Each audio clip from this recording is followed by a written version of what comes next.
İşte dərsin məqsədi isə xüsusi anlayışdır. Təlim nəticələri 4 bölgüdən ibarətdir, yəni 4 yerə bölünür. Təhsil təhsil səviyyələri üzrə təlim nəticələri dövlət tərəfindən verilir. Məzmun xətti üzrə təlim nəticələri yenə dövlət tərəfindən verilir. Fənnin, sinifin sonu üçün təlim nəticələri yenə dövlət tərəfindən verilir. Bir tədris il ərzində nəzərdə tutulur. Bir də dərsin sonu üçün, yəni bir 45 dəqiqə ərzində də bir akademik dərs saatı nəzərdə tutulan təlim nəticəsidir ki, o da müəllimin özü müəyyənləşdirir. Və təlim nəticəsini haqqında da mütləq o smart planlama texnikasını orada biz mütləq deməliyik ki,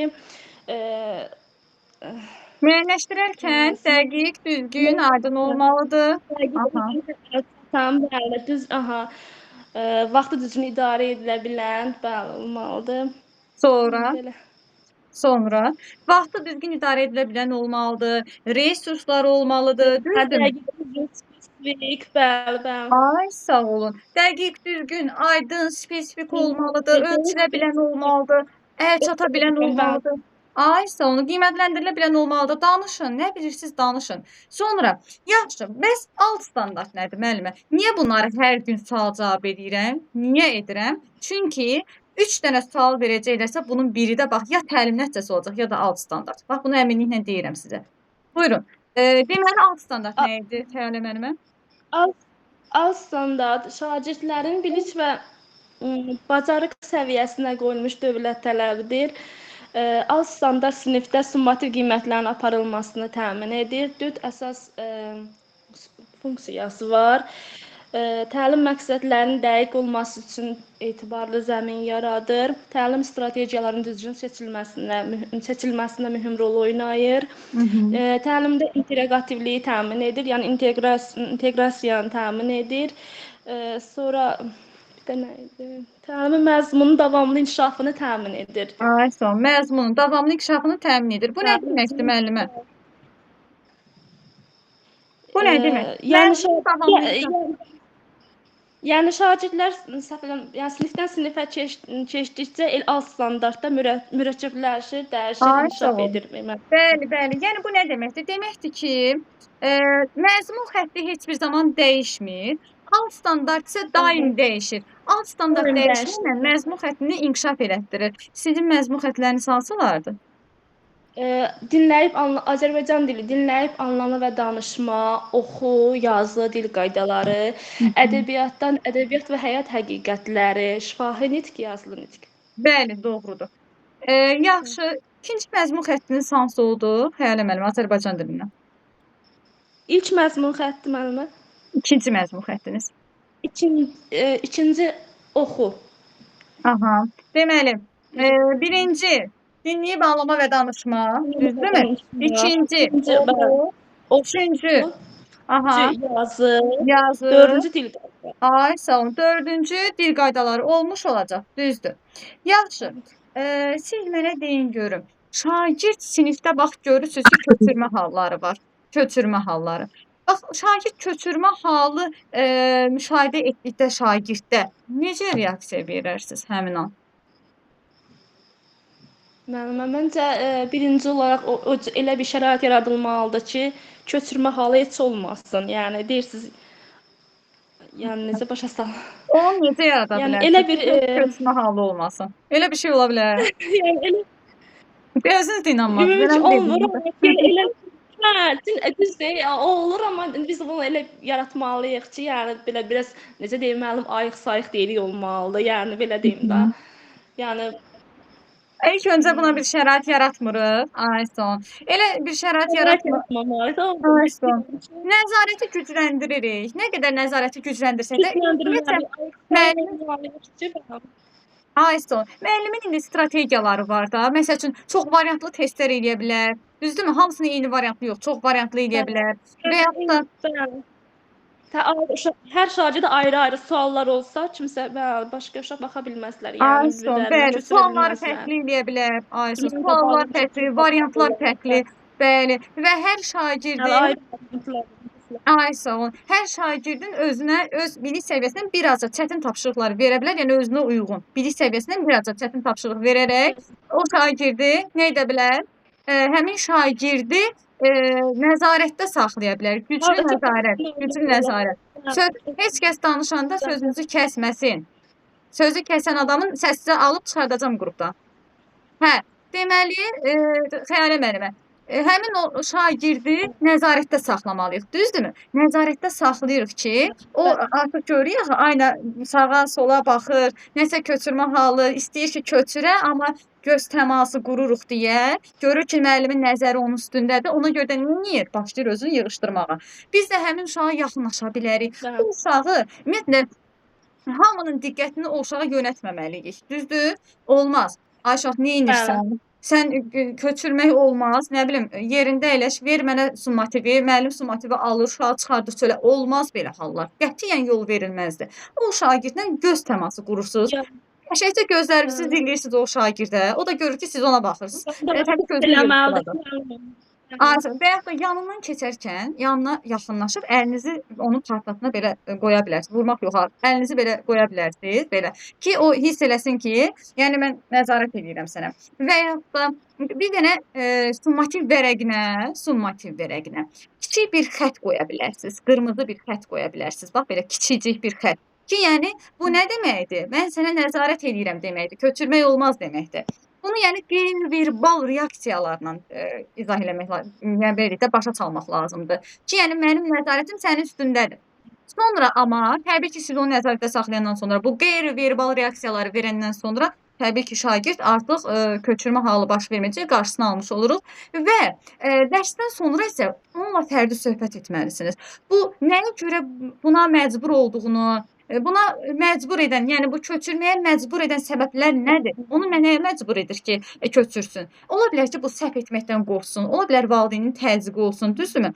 Valideyn evdə təzyiq göstərsin ki, bax sən 5 alıb gəlməsən, gəlmə bu evə. Düzdür, olur da elə valideynlər. Və yaxud da qorxur ki, birdən uşaqlar 5 alar, bu 3 alar, 2 alar. O belə necə deyim, səhv etməkdən qorxur, kiminsə gözünün qarşısında pis olmaqdan qorxur, valideynin təzyiqindən qorxur. Bunun səbəbləri var. Heç nə səbəbsiz olmur. Ola bilər dərsi heç başa düşməyib bəlkə. Heç ümumiyyətlə yaza bilmir bəlkə. Ona görə də nə etmək lazımdır? Fərdi söhbət aparıb bunun səbəblərini öyrənmək lazımdır. Amma ki, səbəblərini öyrənəndən sonra mən sənin köçürdüyünü gördüm. Sən belə deyək də mən sənin qiymətini aşağı yazacağam. Bu tipli danışmaqlar olmaz. Danışa bilmərik belə. Nə deyirik? Başa salırıq.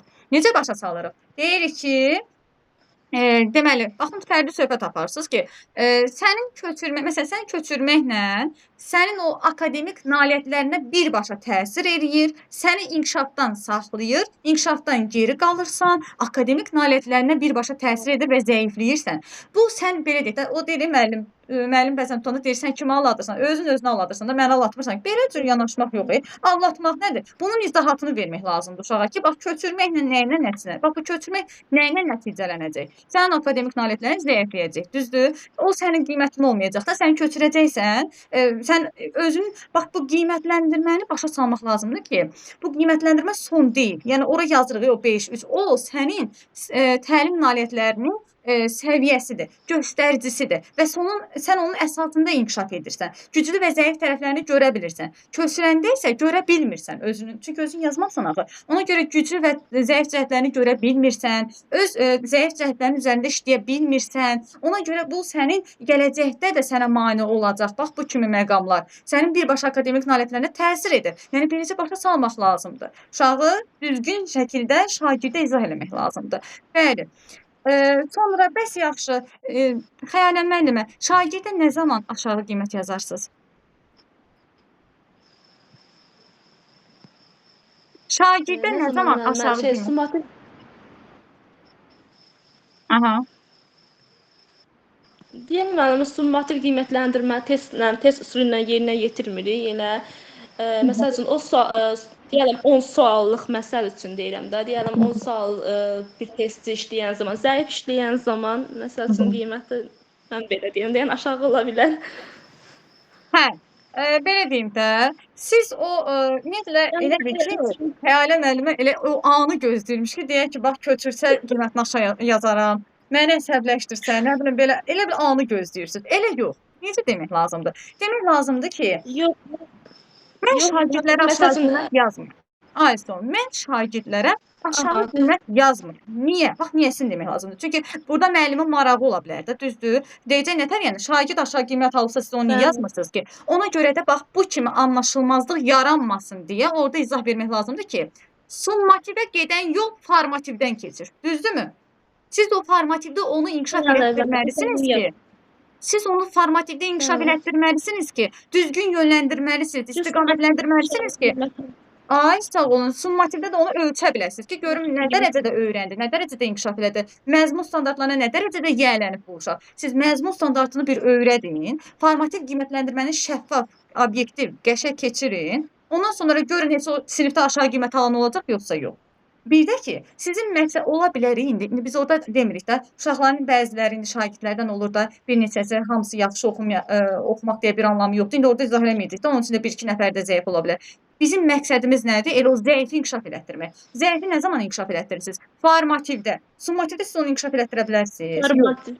Ay sağ ol. Siz niyə formativdə onu inkişaf elətdirmirsiniz ki, summativdə aşağı qiymətin yazılacağı barədə düşünürsünüz ki, görüm nə zaman ona aşağı qiymət yazaram. Bunu siz bax bu düşüncədə olmayın. Düşünün ki, şagirdi inkişaf etdirən müəllimdir. Müəllim o şagirdi nə zaman inkişaf elətdirir? Formativdə. Siz formativi düzgün keçirməsəz, bəli, summativdə uşağın qiyməti aşağı olacaq və onun günahı olmayacaq, sizin günahınız olacaq, müəllimin günahı olacaq. Ona görə də bax orada günahı sizdə görəcəklər ki, ay müəllimə, lap deyək ki, summativ qiymətləndirmədən aşağı qiymət yazdınız. Və bunu necə inkişaf elətdirəcəksiniz? Summativdə inkişaf etdirmək olmur, axı gərək formativ. Siz əvvəlcə niyə onu summativdə inkişaf elətdirməmisiniz ki, formativdə inkişaf elətdirməmisiniz ki, summativdə indi aşağı qiymət yazırdınız? Aysa, ona görə nə deyirik? Deyirik, summativə gedən yol formativdən keçir. Formativi yaxşı keçməliyik ki, aysa, formativi yaxşı. Yəni, orada şagirdə bax, əks əlaqə verməliyik. Şagirdin güclü və zəif tərəflərini üzə çıxarıb aradan qaldırmalıyıq ki, summativdə də zəif nəticə göstərməsin. Yəni, mən şagirdlərə aşağı qiymət yazmıram, çünki onu formativ qiymətləndirmədə inkişaf edirəm. Onun məzmun standartlarının yiyələnməsinə, məzmun standartlarının reallaşmasına xidmət göstərən formativ qiymətləndirmədir və onu mən düzgün şəkildə keçirirəm. Deməli, şagirdlərin burada inkişafını mərkəzdə saxlayıram, nəzarətdə saxlayıram və onların zəif tərəflərini formativdə inkişaf elətdirirəm. Onları istiqamətləndirirəm əks əlaqə ilə və zəif şagirdlərlə formativdə siz məşğul olursunuz, onları qaldırırsınız ki, inkişaf etdirirsiniz ki, o summativdə aşağı qiymət almasın. Görürsünüz, summativ qiymətləndirmədə aşağı qiymət yazanda bəzən 2 alıb da bəzən. İkisini yazanda nə deyirlər? Deyirlər ki, ay müəllimə, yazmayın o ikini. Çünki o sizin də biraz bacarıqsızlığınızı göstərir də, düzdür? Zəif öyrətməyinizi göstəricisidir. Görürsünüz, yenə də gəlir dayanır müəllimin üstündə. Yəni, gəlir müəllimə dayanır ki, günah səndədir. Ona görə də nə etmək lazımdır? Şagirdə aşağı qiymət marağında olmamalıyıq. Özümüzü birinci o düşünməliyik ki, bax, uşaq niyə zəif qiymət alsın ki? Niyə aşağı alsın ki, aşağı qiymət? Çünki sən onu əgər formativdə inkişaf etdirməlisənsə, deməli, summativdə o zəif alacaq. Və günah sizindir, ona görə. Başqa, məsəl üçün, deyə bilərlər ki, biliyin növləri hansılardır, müəllimə? Biliyin növləri deklarativ bilik, prosedural bilik, bir də konseptual bilik, bir də metakognitiv bilik. 4 növü var. Prosedural, konseptual, faktoloji, bir də metakognitiv. Ayso. Sıralama ilə geçsək, faktoloji, konseptual, prosedural, metakognitiv. Bəli, belə. Konseptual, fərqi yoxdur. Faktoloji, prosedural, konseptual. Deklarativ faktolojidir. İkinci prosedural, üçüncü kontekstual, üçüncü prosedural, dördüncü konseptual. Fərqi yoxdur. Metakognitiv.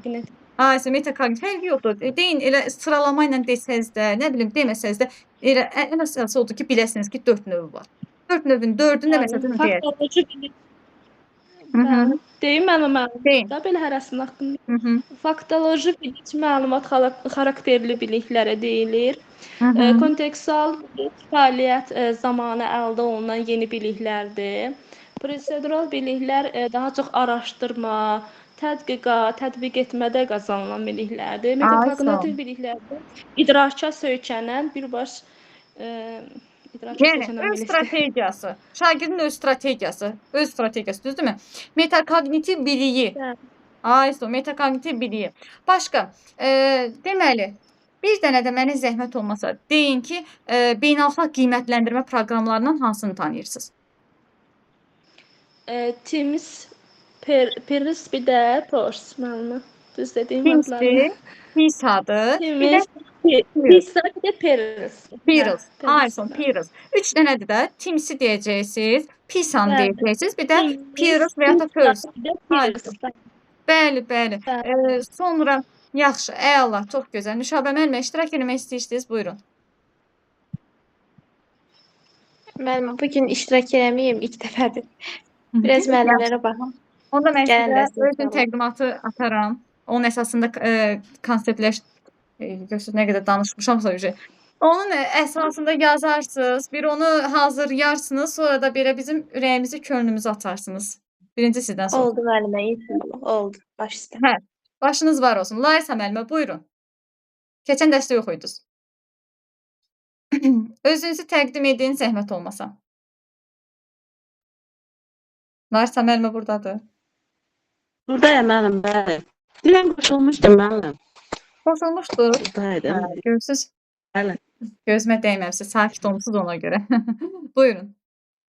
Özünüzü təqdim edin. Bəli. Mən Ələkbərova Larisa Həsən qızı 1983-cü il Şəhər rayonun Oğuz kəndində anadan olmuşam. Orta təhsilimi Şəhər rayon Aşağı Daşaq kənd tam orta məktəbində aldıqdan sonra Naxçıvan Özəl Universitetinin Filologiya fakültəsi üzrə Azərbaycan dili və ədəbiyyat müəllimliyi şöbəsinə qəbul olmuşam. Universiteti bitirdikdən sonra Şəhər rayon Diyadin kənd tam orta məktəbində pedaqoji fəaliyyətə başlamışam. Hal-hazırda da həmin məktəbdə pedaqoji fəaliyyətimi davam etdirirəm. Daim öz inkişafım üçün çalışan, yeniliklər axtarışında olan, interaktiv təlimin metod və üsullarından istifadə edərək şagirdlərin biliş bacarığını inkişaf etdirmək, təlimin keyfiyyətini yüksəltməkdir. Məqsədim şagirdlərdə vətəndaşlıq mövqeyini yüksəltmək, onları vətənpərvər ruhda böyütməkdir.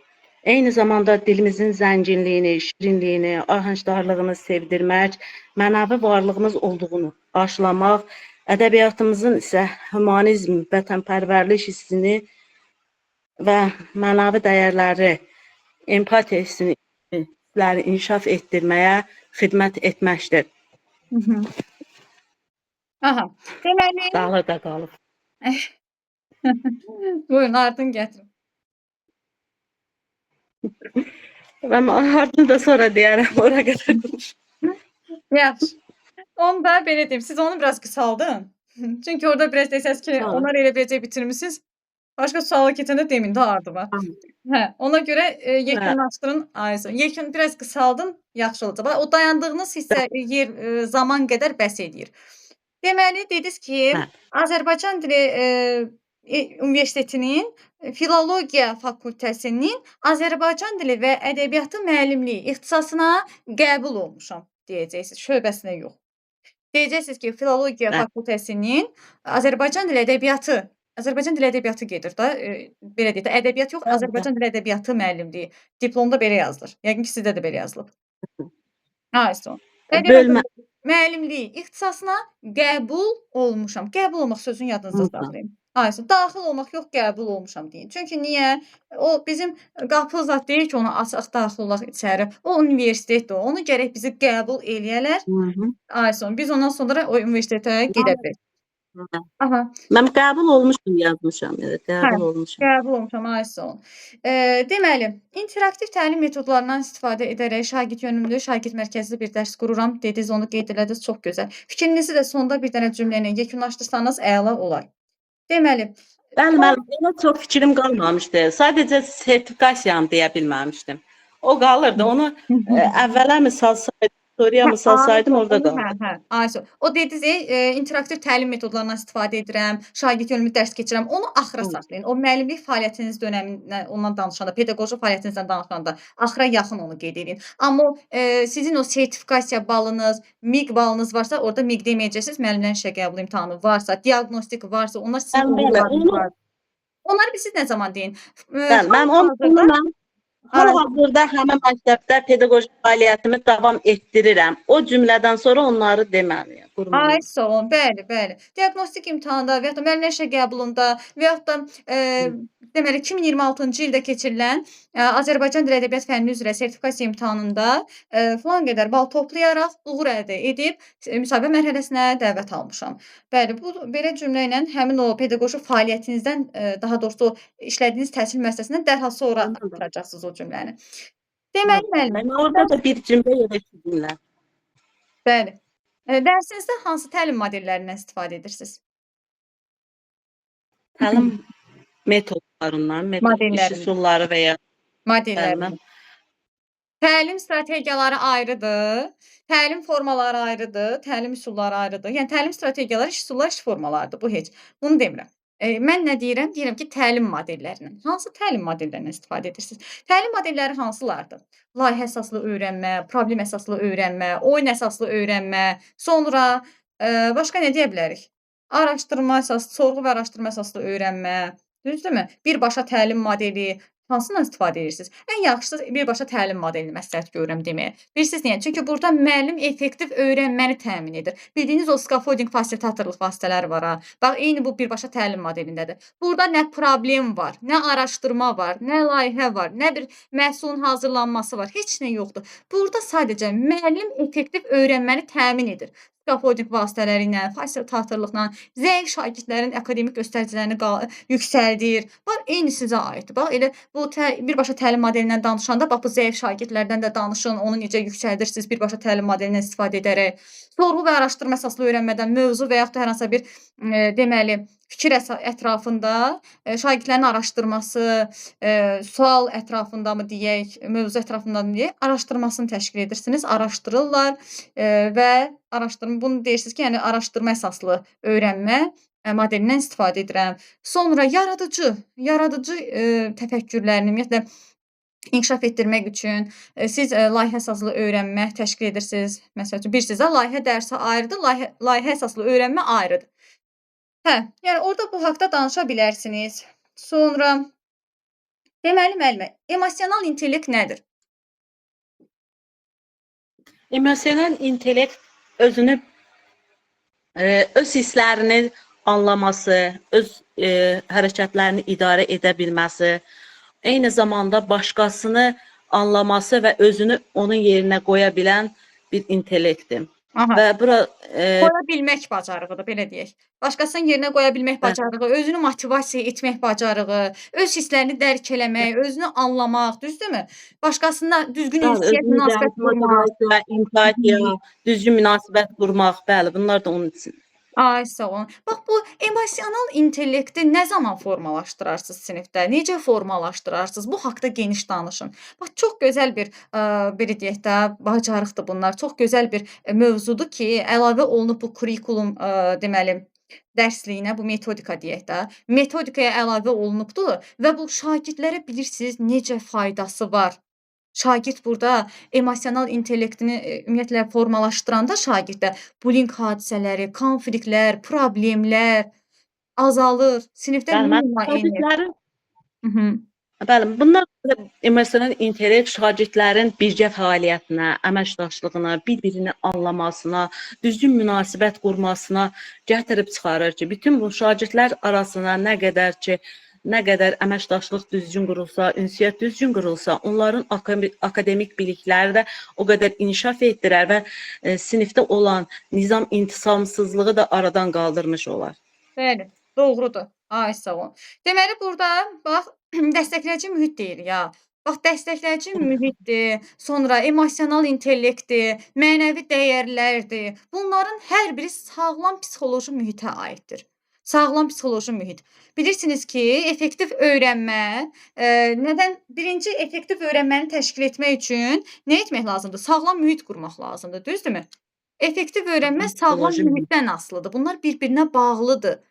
Nə qədər də bilirsiniz, orada siz professional dərs keçsəniz belə, orada əgər sağlam psixoloji dəstəkləyici mühit yoxdursa, şagirdlərdə emosional intellekt anlayışı yoxdursa, siz orada o davaların, problemlərin, konfliktlərin, bullying hadisələrinin qarşısını ala bilməzsiniz. Və şagirdlərin birbaşa bu, görürsüz, bullyingə məruz qalan uşağın akademik nailiyyətləri birdən-birə aşağı enir. Təsir edir axı ona görə. Və yaxud da hər hansısa bir inklüziv şagird deyək. Baxın, ən çox suallar bundan verilir. İnklüziv şagirdlərlə necə işləyirsiniz? Sinifdə inklüziv şagird var, onunla necə rəftar edərsiniz? Bunun üçün nə lazımdır? Birinci növbədə. Birinci növbədə bunun üçün sağlam psixoloji bir mühit lazımdır. Düzdür? Sağlam psixoloji bir mühit Bəli. lazımdır ki, o şagird özünü orada rahat hiss eləsin. Əgər o şagird ələ salınacaqsa, onu gülüş obyektinə çevriləcəksə, nə bilim, deyək ki, hər sözünü lağa qoyub güləcəklərsə, axı onlar biraz sağlamlıq imkanları məhdud olanlar biraz zəif kimi baxılır onlara və şiddət, zorakılıq halları daha çox müşahidə olunur elə uşaqların üzərində. Ona görə də bax, zəif bilirlər. Yəni bəzən ona düşünülməmiş bullying belə olsa, müşahidə edirik. Bunların qarşısını almaq üçün də əlbəttə ki, birinci növbədə dəstəkləyici mühit, sağlam psixoloji mühit və eyni zamanda qeyd eləyəcəyik ki, nə lazımdır? Emosional intellekt və mənəvi dəyərlərin formalaşdırılması lazımdır ki, o sinifdə uşaqlar bir-birlərinə hörmət etməyi bacarsınlar. Qarşısındakını anlasınlar. Empati hissləri olsun onda. Ki, axı o mənim yoldaşımdır. O zəif görmək olmaz onu. Əksinə bir-birlərinə hörmət edib o şagirdə xəstə uşaq kimi deyil, fərqli şagird kimi yanaşmaq lazımdır. Fərqlilik. Yəni o xəstəlik kimi yox, fərqlilik kimi görməlidir onu.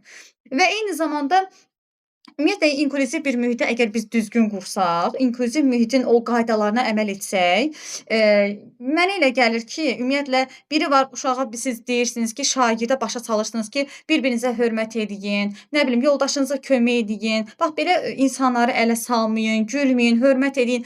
Onu siz mühit quraraq, o sözləri deməyə ehtiyac yoxdur. Siz mühit quraraq o şagirdləri canlı şəkildə öyrədirsiniz. Uşaqlar canlı şəkildə öyrənir. Bəli, real həyat zamanında. Ay sağ olun. Canlı şəkildə öyrənir ki, bax o yoldaşım bax sağlamlıq imkanlarına məhduddur. Mən onunla necə davranmalıyam? Onun gərək emosional intellekti olsun ki, özünü onun yerinə qoya bilsin. Düzdür? Empatiya qursun. Bütün münasibətlərin təməlində nə dayanır? Empatiya. Düzdür?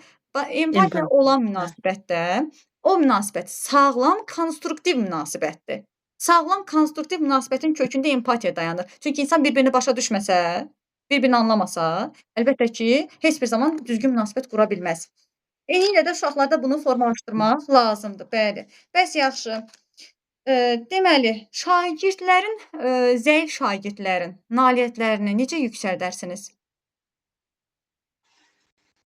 Bəli, zəif şagirdlər yox. Dedik ki, şagirdə biz heç vaxt zəif şagirdlər yox, zəif potensiallı uşaqlar, zəif potensialı olan şagirdlər deyə bilərik. Zəif potensial olan şagirdləri biz homogen qruplara yaratmaqla, onlara düzgün konstruktiv rəy verməklə, onlarda bilik bacarığını yüksəldə bilərik. Zəifliyini aradan qaldıra bilərik. Ay sağ olun. Yəni birinci növbədə o zəifliyinin səbəbini soruşmaq lazımdır. Düzdür, Laysa müəllimə? Bəli. Biz də əvvəlcə çalışdım. Əvvəlcə belə bir şagirdlə fərdi söhbət aparıb onun niyə belə zəif potensialı olduğunu, evdə müəyyən səbəblər üzündən uşaq zəif oxuya bilər, yaxud da bullyingə məruz qala bilər. Ona görə də biz ilk təməldən şagirdlə fərdi söhbət aparıb onun səbəbini öyrənməliyik ki, biz atdığımız addımı hansı istiqamətdə atdığımızı bilməliyik ki, atdığımız addım yaxşı nəticə versin. Ay sağ olun, düzdür, tamamilə doğrudur. Bunun səbəbini araşdırmalıyıq, sonra ona uyğun hərəkət etməliyik. Əgər bu uşaq bullyingə məruz qalıbsa, zorakılığa məruz qalıbsa, sorğusuz sualsız bizə psixoloqun köməyi lazım olacaq. Düzdür, psixoloji dəstək olacaq. Biz o uşağa psixoloji dəstək göstərməliyik ki, ondan sonra o dərslərə adaptasiya eləyək. Çünki onun psixoloji travma alıb deyə dərslərə adaptasiya oluna bilmir. Deməli ona birinci psixoloji yardım lazımdır. Yox, əgər Əgər dərsləri, deyək ki, mövzunu başa düşmədiyini deyirsə, tapşırığı yaza bilmədiyini deyirsə, ümumiyyətlə anlamıram da müəllimə mən bu fənni deyirsə, onda neynəməliyik? Əlimizdən gələni etməliyik. Bir müəllim kimi Mən onu balaları təşkil öyrətməliyik. etməliyik. Ay sağ ol. Sinifdən sonra Tədrisi oxuda vaxtını təyin diferensiallaşdırmalısınız. edib.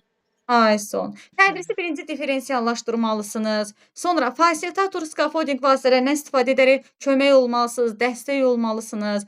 Yəni fasilitator skaffoldinq Evet. vasitələri deyəndə bilirsiniz ki, skaffoldinq odur ki, şagird əgər bir hər hansısa tapşırıqda çətinlik çəkirsə, siz o tapşırığı hissə-hissə ona verə bilərsiniz və yaxud da nümunəsini özünüz təqdim edə bilərsiniz. Eynisini yox, alıb özünüz yazıb vermirsiniz. Nümunəsini təqdim edə bilərsiniz, şagird sizə baxıb yazsın. Hissə-hissə verə bilərsiniz tapşırıqları və yaxud da sadədən mürəkkəbə doğru. Məlumata hazır şəkildə deyil. Məlumata hazır şəkildə deyil, ona istiqamət verməklə, yön istiqamət verməklə şagirdləri öz üzərində Ay, sağ ol. işləməyə, düşünmə və vasitəçi olmuş oluruq. Ay sağ olun. Bəli, doğrudur. Valideynlə də əməkdaşlıq vacibdir, düzdürmü? Çünki biz üzərimizə düşən öhdəliyi məktəbdə yerinə yetiririk. Evdə də valideyn nəzarət eləməlidir. Çünki bilirsiniz də, şagirdin inkişafının təməli nədir? Müəllim-valideyn münasibəti. Müəllim-valideyn əməkdaşlığı, düzdürmü? Şagirdin inkişafının binövrəsini müəllim-valideyn əməkdaşlığı təşkil edir. Siz görürsünüzmü? Nə qədər yaxşı oxuyan olur olsun, yəni yaxşı bir potensiala malik olan uşaq olur olsun, valideyn maraqlanmayanda siz onu 100%-ə gətirib çıxarda bilmirsiniz. 80 maksimum gətirirsiniz, 80%-ə çıxardırsınız. Siz ürəyin istədiyi nəticəni ala bilmirsiniz. Niyə? Çünki evdə valideyn maraqlanmır ona görə. Valideyn bir necə deyim, evdə nəzarət eləməlidir ki, görüm o tapşırıqları yerinə yetirirmi və yaxud da özü də bir kömək eləməlidir. Bir uşaqda motivasiya yaratmalıdır, bir həvəs yaratmalıdır. Tez-tez gəlib uşağın dərslərində əyləşməlidir və bir müəllim kimi biz valideyni tədrisə neynəməliyik? Cəlb eləməliyik. Bax, şagirdin inkişafı üçündür o da. Şagirdi qorxutmaq üçün deyil. Şagirdin inkişaf nə barədə orada deyərsiniz ki, birdən şagirdi qorxutmaq üçün valideyni dəvət edirəm, nə bilim, gizlincə falan. Yox. Şagirdi inkişaf etdirmək üçündür. Motivasiya etmək üçündür. Bəli. Çünki valideynlər məktəbdə dərsdə əyləşəndə daha çox motivasiya olurlar. Doğrudur. Turanə müəllimə idi da chatda yazan, səhv eləmirəmsə. Axşamınız xeyir. Axşamınız xeyir olsun. Axşamınız xeyir. Bəli. Və Məndən başqa Turanə müəllimə var. var imiş yəqin ki. Chatda yazan hansı Səfərovadır. müəllimədir?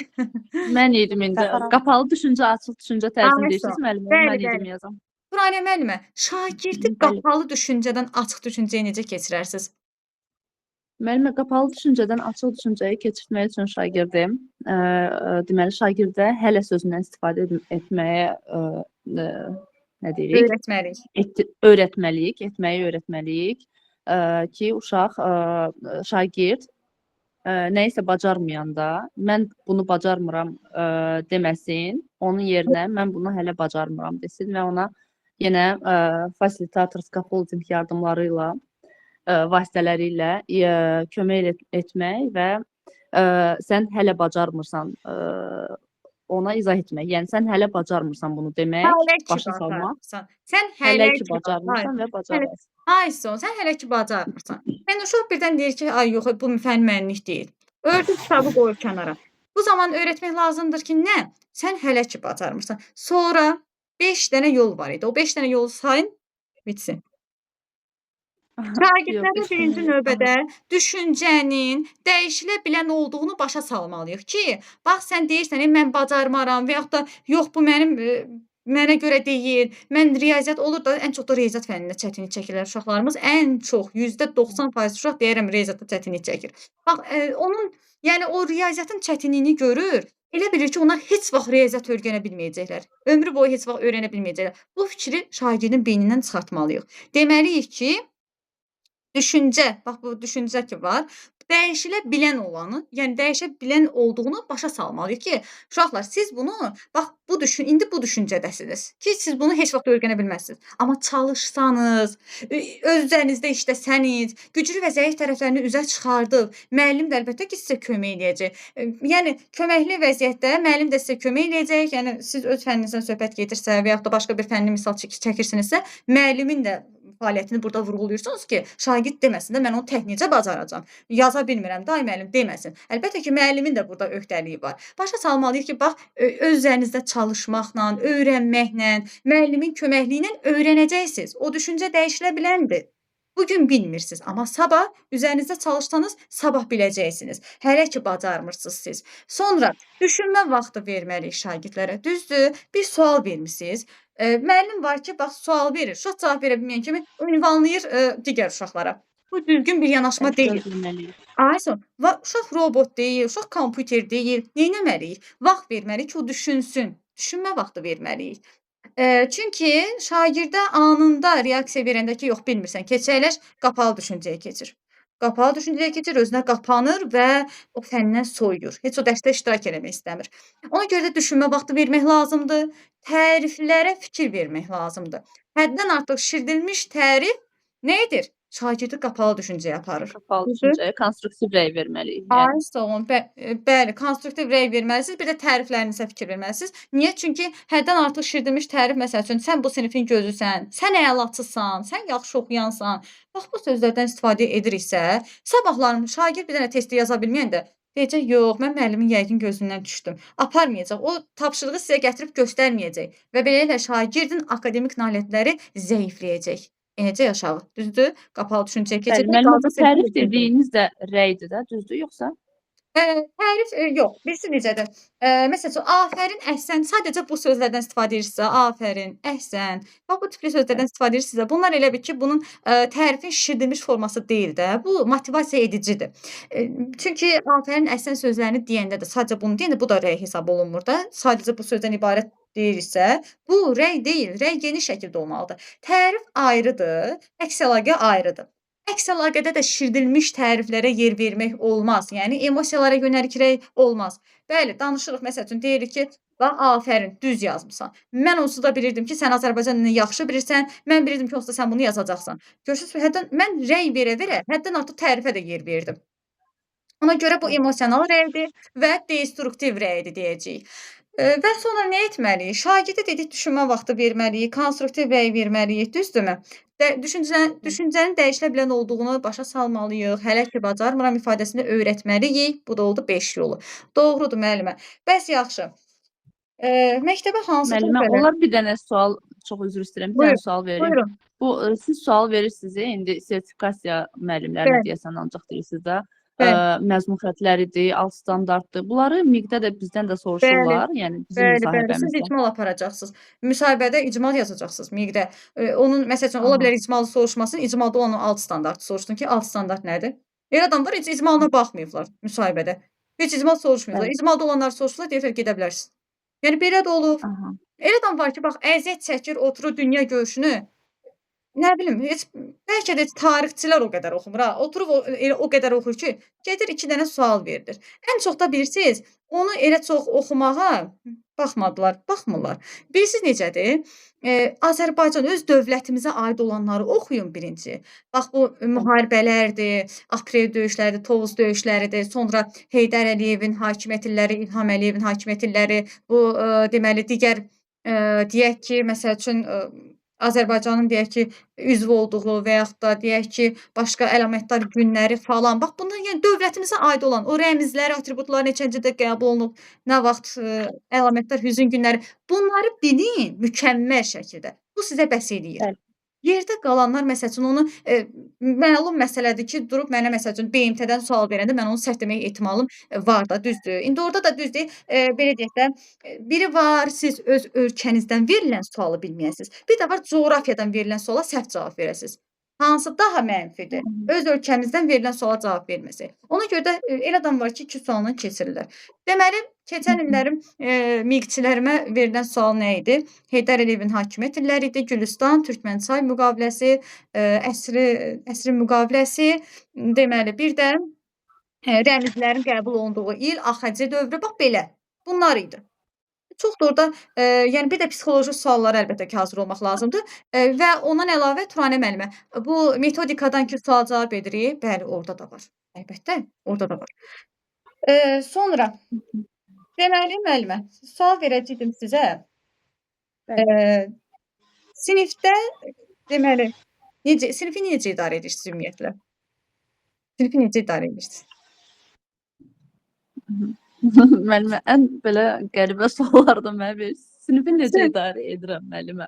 Əslində o müəllimlər üçün Aa, adi sualdır. Niyə? Çünki sinifi aha. belə deyək də indi işləmir. Fasilitatorluq və scaffolding haqqında mı danışmalıyam burada? Belə deyim də, indi sizə necə idarə edirsiniz yox, indiki zamanda yox, Aha. edərsiniz. Qeyri-qəti gələcək zamanda sual verəcək ki, yəni ki, siz indi miqçisiz də. Deyəcək indi Bəli.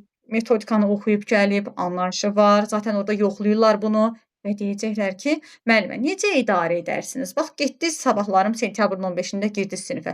Necə idarə edəcəksiniz o sinifi? Onda nə deyəcəksiniz? Qaydalarla, prosedurlarla, gözləntilərlə. Ha, bəli, qaydalar. Hə. Onlar haqqında Qaydalar, danışmalıyam. bəli. Bu Deməli, haqda şagirdlərlə birlikdə deyirəm ki, qaydalar, prosedurlar tətbiq edirik və onlar və müəllimə deməli, qaydalar planlaşdırma haqqında da. birinci Mhm. siz belə deyin də, gözləntilər, prosedurlar, sonra qaydalar. Niyə? Çünki sinifə birinci girən kimi qayda tərtib eləmirik də. Gözləntilər Aha, pozularsa, davamlı şəkildə pozularsa, sonra qaydaya keçirik. Birbaşa qaydanı tətbiq eləmirik. Ona görə. Amma bəli, qaydaların sayı 3-5-dən çox olmamaq şərti ilə nə etmək lazımdır? Tərtib etmək lazımdır ki, sinifi idarə edə Aha, və biləsiniz. hətta Şagirdlər necə divarları da asmaq lazımdır bəzən ki, Ay, sağ ol. şagirdlər də görsün. Şagirdlərlə bərabər tətbiq etsək daha yaxşı olar. Tərtib etsək. Üzr Bəli. istəyirəm bəzi səhvlərimə görə. Sözlər mənim üçün yenidir. Sonra planlaşdırma haqqında danışmaq lazımdırmı burada, misal üçün sizin bu sualınıza? Planlaşdırma belə deyək də, siz proaktiv müəllimlə danışa bilərsiniz ki, bax mən proaktiv müəllim kimi mənim bir planım, B planım olacaq. Mənim əvvəldən hazırlanmış planlarım olacaq. Reaktiv müəllim nədir? Bəs reaktiv müəllim nədir? Nuranə müəllim. Planı olmayan müəllimə, plansız şəkildə Plansız. dərsə gedən müəllim olur reaktiv müəllim. Yatır sonradan ayılır ki, qaydalar, prosedurlar, zadlar tətbiq eləmək lazım imiş. Baxır ki, artıq sinifdə səs-küy idarə edə bilmir, uşaqları idarə edə bilmir. Ondan sonra qayda, prosedur yadına düşür ki, hə, mən ilin əvvəlindən bunu tərtib etməliymişəm. Bəli, doğrudur. Bəs yaxşı müəllimə. Deməli, Heydər Əliyevin hakimiyyət illəri. Heydər Əliyevin hakimiyyət illəri 1993, 2003 müəllimə. Deməli, Azərbaycan birinci belə deyək də, nə zaman müstəqil olub? Yəni müstəqil, daha doğrusu müstəqil Azərbaycan neçənci ildə qurulub? Azərbaycan Xalq Cümhuriyyətindən danışırsınız. Bəli, müstəqil Azərbaycan qurulub. 1918-ci ildə ilk dəfə Azərbaycan Xalq Cümhuriyyəti qurulubdur müəllimə. Ay son. Müstəqilliyini ikinci dəfə bərpa edib, yəni belə deyək də, müstəqil AXC-də müstəqil Azərbaycan dövləti qurulubdur. Sonra gəldilər 1920-ci ildə ruslar tərəfindən bəli, dağıldı. 1920-ci ildə sonra nə vaxta qədər biz tərkibdə qaldıq? 1991-ci ilə qədər. Ay son. 91-də və 91-ci ildə yenidən müstəqilliyimizi qazandıq müəllimə. Ay son. Müstəqillik qazandıq. Heydər Əliyevin hakimiyyəti illərindəmi qazandıq onu? Bəli, Heydər Əliyevin hakimiyyət ilindən əvvəl müəllimə. 1993-də Heydər Əliyev hakimiyyətə gəlibdi, ümumi liderimiz. Biz isə 1991-ci ildə müstəqilliyimizi qazanmışıq. Kimin dövründə? Onda prezidentimiz kim idi? Bir dəqiqə deyəcəm. İlk prezidentimiz dövründə. Bəli, ilk prezidentimiz kim idi? Ayaz. Bir dəqiqə deyəcəm. Ayaz Mütəllibov, bəli. Ayaz Mütəllibov. Bəli. Ondan sonra Elçi bəy olubdu və sonra isə Heydər Əliyev. Ay son. Heydər Əliyev hakimiyyətə gəlibdi. Heydər Əliyevin hakimiyyət illəri deyirik ki, 1993-cü ildə gəlib. Neçənci ildə? Neçənci ildə kimi? 2003-cü ilə kimi, 2003-cü ildə Heydər Əliyev rəhmətə gedibdi. Və 2003-cü ildən bu tərəfə hakimiyyətdə İlham Əliyevdir. Aha, bəli. İlham Əliyev neçə dəfə prezident seçilib? İlham Əliyev 5 dəfə prezident seçilib müəllimə. Bəli, 5 dəfə prezident seçilibdir. Deməli, neçənci illərdə? Deməli, 2003, 2008, 2013, 2013, 18 və 24 axırıncı seçkilər olub. Kimin? Əslində 2023-də olmamalı idi müəllimə. 5-dən 24. biri. Yox, dəyişdilər. 4-dən biri idi, sonra dəyişdilər. Kimin? 20 Aha, 24-də olubdu axırıncı 24-də olub. seçkilər və İlham Əliyev özü də bu seçkilərdə iştirak edərək Xan kəndində səs vermişdi. Bəli, doğrudur. Fevralın 2024-cü ilin fevralın 7-sində. Fevralın 7-sində. Aysa o Xan kəndində deməli prezident seçkilərin səs vermişdi daha doğrusu. Yəni Xan kəndində səs vermişdi. Yaxşı. Bəli. Heydər Əliyevin hakimiyyət illərində hansı islahatlar keçirilmişdir? Ah, aha. Heydər Əliyevin dövründə islahatlar. Müəllimə hamısını bilirəm. Prosta bu indi islahatları təzəlikcə təkrar etməmişəm. Aha. Deməli, bir dəqiqə deyəcəm. Torpaq aqrar olubdu. Əsri müqaviləsi olub birinci. Sonra torpaqlara o necə deyirik müəllimə? Aqrar islahatları, yəni aqrar torpaq islahatları. deməkdir. Aha. Bəli, yəni savxoz və kolxoz yığışdırılıb Ləğv olunubdur, bəli. Torpaqlar kəndlərə paylanıbdır pulsuz şəkildə, bəli. Sonra Aha, sonra 98-də nə baş vermişdi? 98-ci ölüm hökmü ləğv Ölüm olunubdur. hökmü bəli, ləğv olunubdu. Son 2001-ci ildə nə olmuşdu bəs? Müəllimə təkrar etməliyəm bunları. Mütləq. Təkrar edərsiniz. Yaxşı. 2026-cı il nə idi? Turanə müəllimə. Memarlıq və şəhər salma ilidir. Şəhər salma və memarlıq idi. Düzdür. 2025 nə il idi? Bəli, 2025 isə Aha. nə il idi? Konstitusiya ili idi. və suverenlik. Konstitusiya və suverenlik idi. Konstitusiyamız neçənci ildə qəbul olunub? Bunu da deyin. 1995-də müəllimə. 1995-ci il 12 noyabr. Noyabrda. Ay sağ olun. 12 noyabrda. Bax, Solmaz müəllimə, tarixçimiz. Əla. Müəllimə, bir də mənim deməli məzmun xətləri bunu məndən də soruşurlardı. Düzdür? Yəni Bəli, bəli. siz burada nə suallar verirsinizsə, həm bu müqayisə, də həm sertifikasiya. Bəli, bəli. Sadəcə bir fərq ondan yəni ibarətdir ki, sizdə dünya görüşü var, amma sertifikasiyada yoxdur. Bəli. Bunları əzbər bilməliyik də. Biz siz indi bəzən soruşursunuz ki, 3-cü məzmun xətti nədir? Bu əzbər bilməliyik. Bəli, bəli, mütləq. Necə ki sizin şəxsiyyət vəsiqəniz var, sizin fənninizin şəxsiyyət vəsiqəsi də o məzmun xətlərinizdir. Məzmun xətləriniz. Bir də ki, sizdə rus dili idi müəllimə? Bəli, rus dili. Aydın. Rus dili məzmun xətlərini öyrənirsiniz. Onun növbəti dəfə qəşəngcə mənə rus dilində, rus yazıçını deyirsiniz. Yaxşımı? Bilirəm müəllimə, öyrənmişəm. Aha. Məzmun xətlərini. Deməli. Bircə dəqiqə zəhmət olmasa gözləyin. Sevinç müəllimə burdadır. İbadova Sevinç.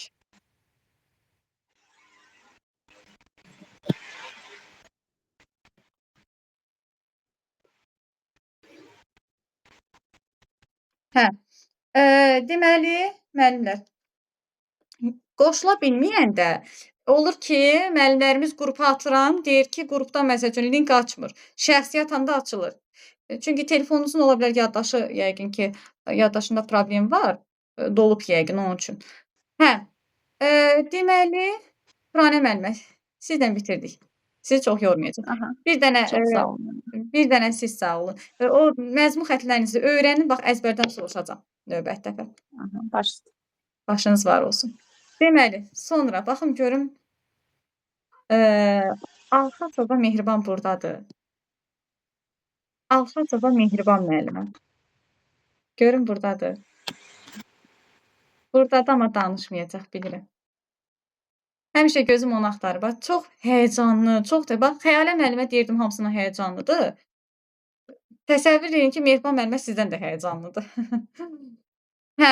Kimdən davam eləyək? Kimdən davam edək?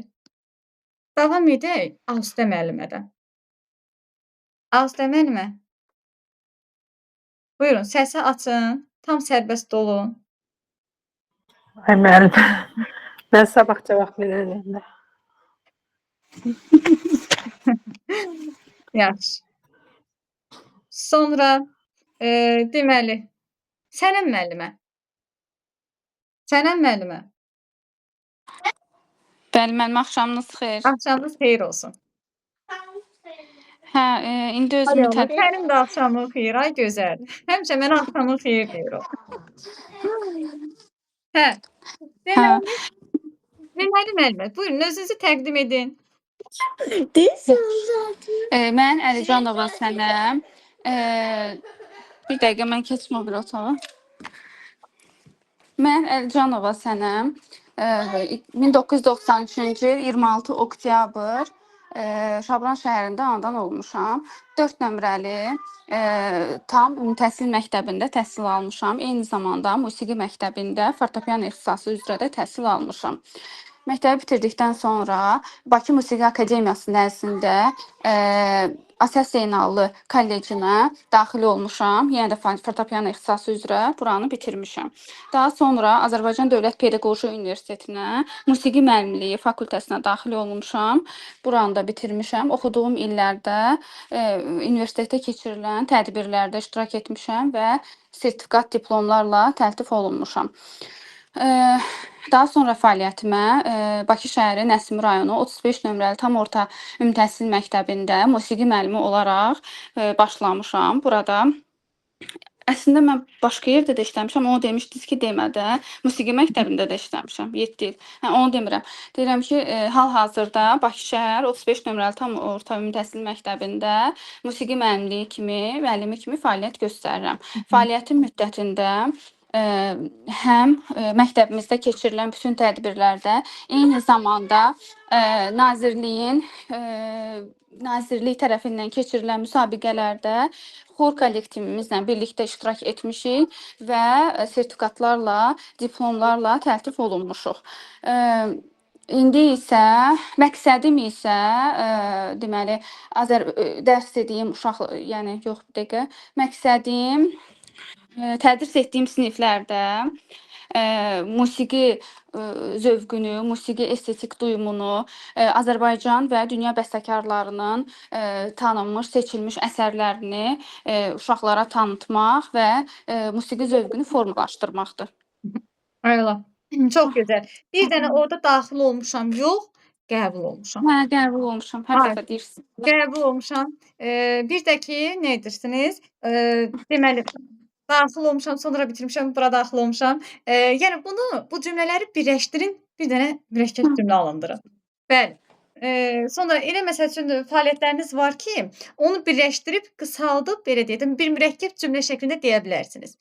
Yəni hiss olunur ki, Məsələn, mən bağlı deyim ki, oxumursunuz. necə? Yox, mən heç yazmamışam. Onu çatdırıb yaza bilməmişəm. Ay, Belə eşidirəm, eləyirəm, elə o belə deyək, spontan danışıram elə. Bəli. Ona görə də bax bir dənə o düzəlişləri edərsiniz, qeyd edəndə, yazanda daha belə deyim də qısa yığcam olacaq yazanda. Elə də yəni göz yaddaşı kimi həmişə yanınızda olar deyəndə və onu biz artıq mənimsəmiş olacağıq, əzbərləmiş olacağıq artıq imtahana qədər. Deməli, Sənəm müəllimə, Azərbaycanın deməli qadın milli qəhrəmanları kimlərdir? Ən birinci Salatın Əsgərova olub. Salatın Əsgərova jurnalist olub. Öz fəaliyyəti ilə deməli cəbhədə baş verən döyüşləri ekranlaşdırıb və bu istiqamətdə gedən döyüşlərdə yaralanaraq şəhid olmuşdur və dövlət başçımız tərəfindən ilk milli qəhrəman, qadın qəhrəman, milli nə idi? Məndə milli qəhrəman olaraq təltif olunmuşdu ölümündən sonra. Ondan sonra gəlir Gültəkin Əsgərova. Gültəkin Əsgərova da həkim olmuşdur və baş verən döyüşlərdə deməli öz orada yaralılara kömək etmişdir və döyüşlər zamanı o da amansızca həlak, yəni ki, vurulmuşdur.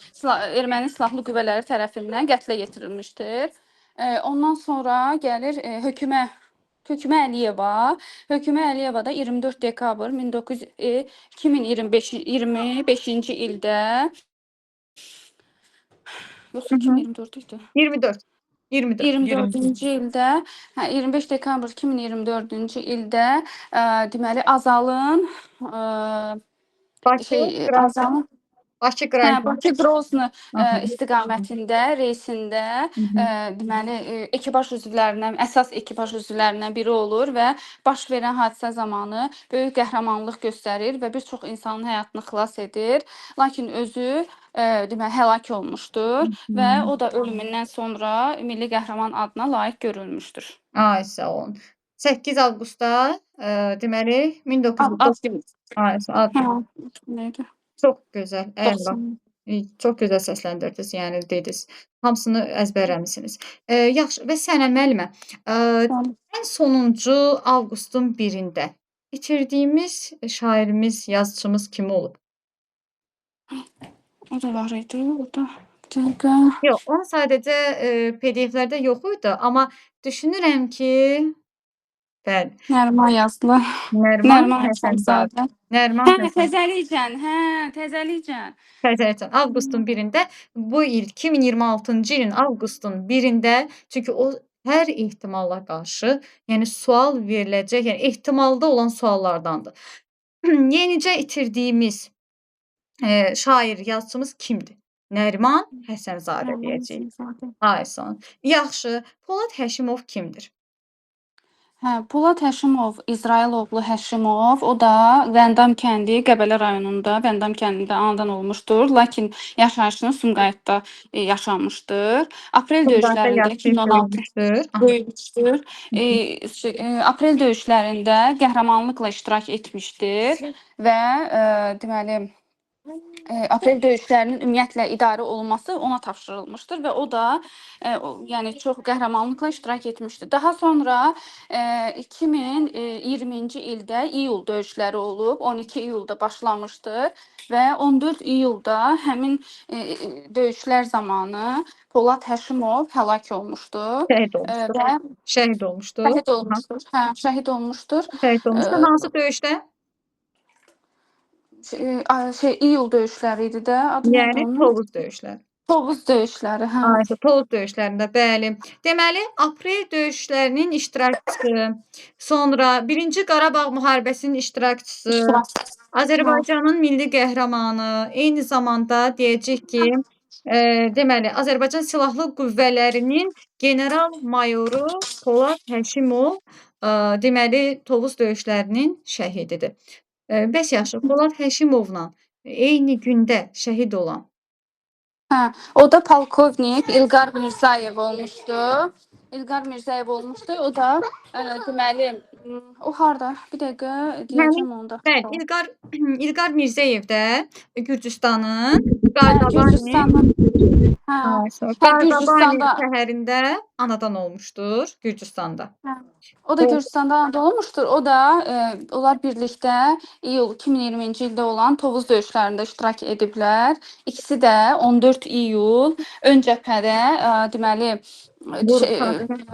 əsgərlərlə birlikdə vuruşarkən şəhid olmuşdular. şəhid olmuşdur. İkisinə də onların ikisinə də milli qəhrəman adı verilmişdir və ikisi də 2-ci Fəxri Xiyabanda dəfn olunublar. Yanaşı dəfn olmuşlar. Tamamilə doğrudur. Ölümündən sonra milli qəhrəman adı verilmişdir.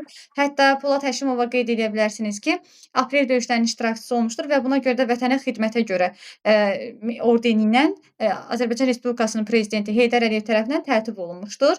Və İlqar Mirzəyev də Aprel döyüşlərinin iştirakçısı olubdur. İkisi də, yəni İlqar Mirzəyev, Polad Həşimov, ikisi də Aprel döyüşlərinin iştirakçısı olubdur. Sadəcə bir dənə orada deyəcək ki, Polad Həşimov həm də 1-ci Qarabağ müharibəsinin iştirakçısı olubdur. Sonra Aprel döyüşləri nə vaxt olubdu bəs? Aprel döyüşlərdə 2016-cı ildə aprelin 1-də olub da, yoxsa 16-sında Birindən idi? ikisinə keçən gecə. Birindən ikisinə keçən gecə. Birindən ikisinə keçən gecə Ay, sağ ol. olmuşdur. O döyüşlərdə də su qovuşu, yox, bir dəqiqə. Yox, orada Lələtəpə yüksəkliyi alınmışdı, amma Tovuz döyüşlərində isə Cəbrayılda, deməli Cəbrayıl rayonunun bəzi yüksəklikləri, Tərtər rayonunun bəzi yüksəklikləri, bir də hansı idi? Goranboy rayonunun bəzi yüksəklikləri alınmışdı. Aprel döyüşlərində. Aprel döyüşlərində. Yox, aprel döyüşləri yox Bəli, bəli. deyil idi. Yox, siz dediniz o Lələtəpədir, Cocuq Mərcanıdır, Gülüstan kəndidir, Suqovuşan kəndinin ətraflarıdır. Bu aprel döyüşlərində olub. Aprel döyüşləridir, hə. Aysun, hə. Deməli bir də Azərbaycanın anım günləri hansılardır? hüzn günləri, anım günləri. Anım günləri də 20 yanvar Harika. 1990-cı il anım günümüzdür. Daha sonra 26 mart soyqırım Yox, günüdür. 31 mart. 31 mart. 31 mart, 26 mart nə idi?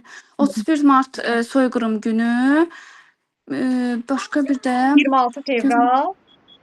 Xocalı günü. 26 fevral neçənci ildir Xocalı? Neçənci ildir? Xocalı 92 idi. 92, bəli, bəli. 92-də Xocalıdır, 90-da 20 yanvardır. Eləmi? 90-da 20 Hə. yanvardır, 92-də Xocalıdır. Bir də 27 sentyabrda deyəndə. Anım 27 günümüz. Ayson, anım Hə, günümüz var. 2020-ci ildə Bəli, anım günümüz. Ayson, düzdür. Yaxşı, bəs Sənə müəllimə, şagirdləri necə cəzalandırırsınız? Şagirdləri cəzalandırmaq olmaz. Əgər onlara cəza veririksə, ya tapşırıqlarını artıra bilərik, ya tənəffüsə çıxmağa icazə vermirik. Həmin Sən vaxt müəllimə onlara deyirsiniz ki, onları cəzalandırmaq olmaz, sonra deyirsiniz ki, cəza vermək istəyirsən, verilmir. Müsbət Bayaqda qalmışdı cəzalandırma. elə bil. Hə, müsbət Ya belə cəzalandırma idi. deyək də, deyirik ki, şagirdləri sərt kobud şəkildə cəzalandırmaq düzgün deyil. Cəza tədbirləri biraz sərt kobud səslənir. Yəni orada əvvəlcədən özümüzü sığortalayırıq ki, yəni mən sərt kobud şəkildə cəzalandırmıram. Əvvəlcədən özünüzü sığortalayın, sonra deyin. Deyirsiniz ki, əgər arzu olunmayan bir davranışlar, qayda pozuntuları, nə bilim, deyək ki, davamlı şəkildə olarsa, bir dəfə pozub deyə o demək deyil ki, uşağı cəzalandırıb. Bu davamlı şəkildə müşahidə ediriksə, onda müsbət cəzalandırma. O müsbəti də belə vurğulayırsınız ki, yəni mən döyən, vuran müəllimlərdən deyiləm. Müsbət cəzalandırmadan istifadə edirik. Bəli, doğrudur. Bəs yaxşı, alt standart nədir sənə müəllim? Alt standart dövlət tələbidir. Bir dəqiqə. Məzmun standart, bir dəqiqə. Alt standart Sənə müəllim daima dərs. tarixdən Hə? keçib psixologiya, psixologiyadan adladı kurikuluma. Alt standart şeydir, daima dəyişirdi. Deməli, daima dəyişirdi və məzmun xətti dəyişməz idi və alt standart siniflər üzrə getdikcə mürəkkəbləşirdi, daima dəyişərək. Bir də alt standartda Şagirdin bilik və bacarıq səviyyəsinə qoyulmuş dövlət tələbidir. Bəs yaxşı. Alt standart əsasında nələri müəyyənləşdiririk? Təlim nəticələrini müəyyənləşdiririk, dərsin məqsədi müəyyənləşir. Onların əsasında da qiymətləndirmə meyarları. Ayson. Təlim nəticəsi ilə dərsin məqsədi anlayışı hardasa biz buna həm təlim nəticəsi deyirik, həm də dərsin məqsədi deyirik də. Amma sizə desək ki, ümumi təlim nəticələri ilə dərsin məqsədi eynidirmi? Bax orada ümumi sözü var. Ayson. Hə. Nəyə görə? Eyni deyil. Çünki ümumi təlim nəticələri geniş anlayışdır, amma dərsin məqsədi isə xüsusi anlayışdır və dərsin məqsədi elə bil ki, təlim nəticələrinə xidmət eləyir də, belə deyək. Amma ümumi təlim nəticələri isə 4 səviyyədə olur. Deməli, təhsil pillələri üzrə deməli, səviyyədən artıq təlim nəticələri, təhsil səviyyələri üzrə təlim nəticələri. Bir də məzmun xəttləri üzrə təlim nəticələri. Bunlar məktəb tərəfindən, yoxsa dövlət tərəfindən? Təhsil səviyyələri üzrə olan dövlət tərəfindən verilir. Təhsil səviyyələridir, məzmun xəttləridir, sinifin sonudur. Bunu dövlət verir. Bir də sinifin deməli illik təlim nəticələri var, yəni illik planlaşdırmada göstərilən. Bir də bir akademik dərsin. Yox, illik planlaşdırmada təlim nəticəsi yoxdur. Sadəcə illik planlaşdırma hazırlayarkən bu əsas götürülür. Bax o dediyiniz o sinifin sonu üçün olan təlim nəticəsi. Bu da dövlət tərəfindən verilir, amma metodiki vəsaitdə yoxdur. Sadəcə metodiki daha doğrusu illik planlaşdırmada yoxdur. İllik planlaşdırmanı hazırlayarkən əsas götürülür, yəni istifadə olunur ondan. Amma orada yazılmır. Bəs yaxşı, bir akademik dərs saatı üçün nəzərdə tutulmuş təlim nəticəsi nədir?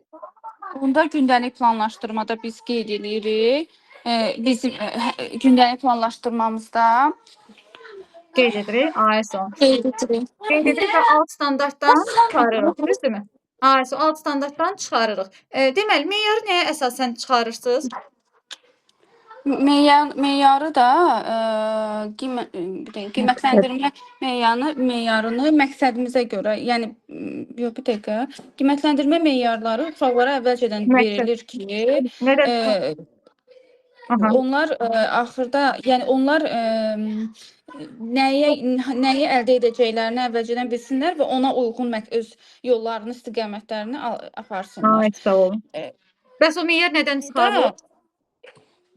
Da yəqin ki, Məmməd təlim nəticələrindən çıxarılar da. Təlim Yox. nəticəsi. Bəli də, dərsin məqsədi təlim nəticəsi eyni anlayışdır. Ya desəz ki, məqsəddən çıxarılır, ya desəz təlim nəticəsindən çıxarılır, eyni şeydir. Təlim nəticəsinin özü də və yaxud da dərsin məqsədi hardan çıxır? Alt standartdan çıxarılır. Bəs yaxşı. Şagirdin gündəliyinə rəy yazırsınız, yoxsa meyar? Rəy yazmaq lazımdır. Nəyə əsasən yazırsınız?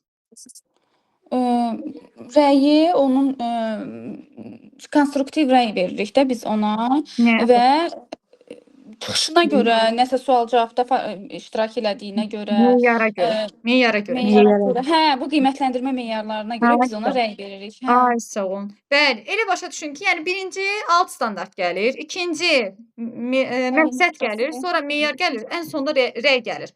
Bunların oxunu elə bir sağ tərəfə yox, sol tərəfə qoyacaqsınız. Niyə? Çünki bir-birindən çıxarılır ona görə. Yaxşı, çox gözəl. Çox sağ olun sənə müəllimə. Firəngiz müəllimə burdadır. Çox sağ olun. Firəngiz müəllimə burdadır. Firəngiz müəllimə yoxdur. Buradayım müəllimə, buradayım.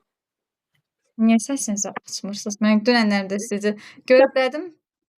O uşaqlar Hə, olur. dünən Müəllimə, gözlədim birinci ön sıradan başlayın, birinci ondan başlayın, birinci bundan başlayın. Hə. Axırda da gördüm ki, dərsdən qaçmısınız. Hə, buyurun, özünüzü təqdim edin zəhmət olmasa. Mən Məmmədli Firəngiz Rəfail qızı Tərtər rayon Köçərli kənd dünyaya gəlmişəm. İlk təhsilimi Tərtər rayon Köçərli kənd məktəbində almışam. Daha sonra 7 illik musiqi məktəbində fortepiano ixtisası üzrə təhsil almışam. Sonra 2013-cü ildə Ağdam Musiqi Kollecinin fortepiano fakültəsinə daxil olmuşam və təhsilimi 2019-cu ildən Bakı Musiqi Akademiyasında davam etdirmişəm. Mən hər zaman inkişafa meyilli bir müəlliməm, öz üzərimdə işləyən yenilikləri araşdıran bir müəlliməm və məqsədim şagirdlərimi də inkişaf etdirmək, onları təhsildə maarifləndirmək və musiqi sahəsi üzrə onları demək bilikləndirmək, öz musiqilərini yaşatmaqdan ibarətdir. Həmçinin də dünya musiqi mədəniyyəti ilə tanış olub, onlardan da biliklər əldə etməkdən ibarətdir. Aha. Onlardan da biliklər əldə etməkdir deyəndə, yəni onların da Səliqəli salacağım mən. biraz əl gəzdirərsən. gəzdirərsiniz. Əl gəzdirərsiniz, bax o daxil olmuşam sözünü bax deməyin. Bunu mən içəri Hə, o elə zala dedim girənə mən də. qədər mən sizə deyəcəm bunu. Ki Hə, amanın ki, bayaqdan daxil dinləyirəm. olmuşam, yox. Əsas şeylər qalacaq qıraqda bunu deyəcəm sizə ki, daxil olmuşam, yox, bax deyin ki, qəbul olmuşam. O qəbul olmuşu yadınıza saxlayın. Və ondan sonra qorxusu yoxdur. Sonra illəri deməyin.